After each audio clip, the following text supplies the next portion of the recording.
জিলহজের 10 দিনের ফজিলত আমাদের সবাইকে মনে করে দেওয়া লাগবে, ঠিক আছে? অনলাইন অফলাইনে সবাই প্রচার করবেন। এই 10 দিন নেক আমলের জন্য একটা উৎসবের উপহার আল্লাহর পক্ষ থেকে। এই 10টা দিন যেন আমরা আল্লাহর পক্ষ থেকে এই উপহারকে কাজে লাগাই, বেশি বেশি নেক আমল করি, পরকালতে গুছিয়ে নেই। তারপর ইনশাআল্লাহ আল্লাহ পাক এরকম কিছু অকেশন সৃষ্টি করে দিয়েছে, এমন কিছু উৎসব আল্লাহ পাক সৃষ্টি করে দিয়েছেন যেখানে মানুষ আমল গুছিয়ে আবারও আল্লাহর পথে ফিরে আসতে পারে। আমার কথা কি বোঝা যাচ্ছে?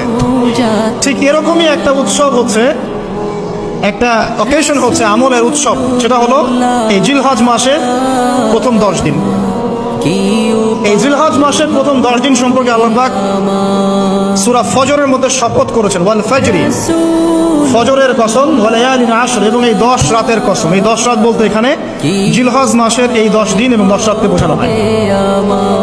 এর ফজিলত সম্পর্কে নবী সাল্লাল্লাহু আলাইহি ওয়াসাল্লাম একটা হাদিসে বলছেন, সহিহ বুখারীর হাদিস, আনাস রাদিয়াল্লাহু আনহু ইবনে আব্বাস রাদিয়াল্লাহু আনহুমা থেকে বর্ণিত, নবী করিম সাল্লাল্লাহু আলাইহি ওয়াসাল্লাম বলেছেন যে মা মিন আইয়ামিন আমালু সালিহু ফীহিন্না আহাব্বু ইলাল্লাহ মিন হাযিহিল আইয়ামিল আশর। আল্লাহ পাকের কাছে এই 10 দিন অর্থাৎ জিলহজ মাসের প্রথম 10 দিনের নেক আমল যত বেশি প্রিয়, আল্লাহর কাছে জিলহজ মাসের প্রথম 10 দিনের নেক আমল যত বেশি প্রিয়, অন্য কোনো আমল এত বেশি প্রিয় না।